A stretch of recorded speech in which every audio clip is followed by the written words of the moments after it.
This weekend, thousands of Hoosiers will step out in strength, solidarity, and support for the fight against breast cancer.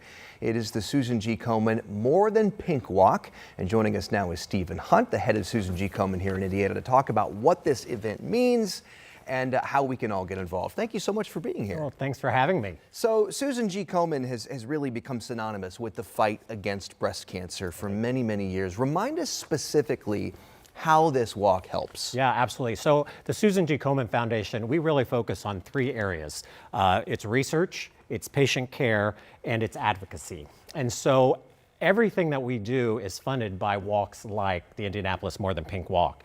And for instance, we have generated over $1.1 billion that have gone towards breast cancer specific research over the last 30 some years. And that's because of events just like this. What's your goal this year? Our goal this year is 480,000. Okay.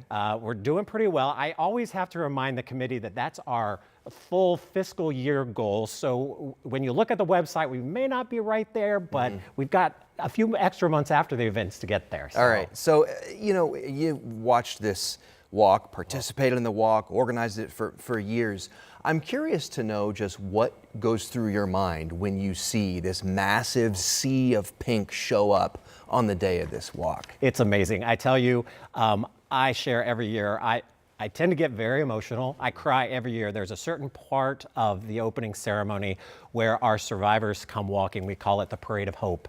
And the survivors walk in order of the most newly diagnosed to the furthest out from their diagnosis. And the whole thought process is that those who have just heard those words, "you have breast cancer," can turn around and see the hundreds of people behind them that have survived. And like I said, I cry every year because it's just so touching and so emotional. It's quite a movement. More than a walk, it's a movement. Absolutely. So you are still accepting people to take part in this Saturday, right? Absolutely. We'd love to have anyone that would love to come join us. It's easy to register ahead of time. And we do ask for registration because that helps us know what to expect. I want to make sure I have enough water for everyone, especially this weekend when it's going to be a little warmer than normal. So you can register at komen.org/Indianapolis Walk, or you can just show up the day of event and register on site. Okay, and we will put that on our website, WTHR.com, to make it really easy. Go to the website, we'll have a link there if you'd like to register beforehand. This Saturday, Military Park, Military Park. White River State Park. Yes, sir. All right, Stephen, thank you so much for being here. Thank you. WTHR.com/SceneOn13. That's where we'll have the link. Also, just scan that QR code. It'll take you right there